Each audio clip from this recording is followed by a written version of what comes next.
নমস্কার বন্ধুরা, কেমন আছেন সবাই? আশা করি সবাই খুব ভালো আছেন। আমরাও খুব ভালো আছি। আগের মাসে আমাদের গুবলু সোনার জন্মদিন ছিল, আর এই মাসে আমার জন্মদিন ছিল।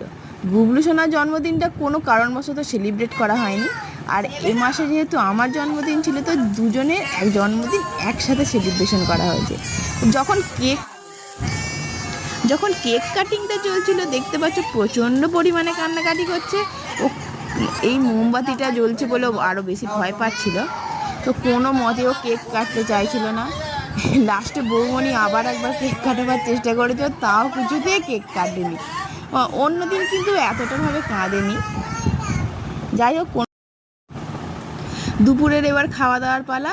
দুপুরে রান্না হয়েছিল ফ্রায়েড রাইস, আলু ভাজা, পটল ভাজা, মাছের ঝাল, মটন, চাটনি, পায়েস, মিষ্টি, দই।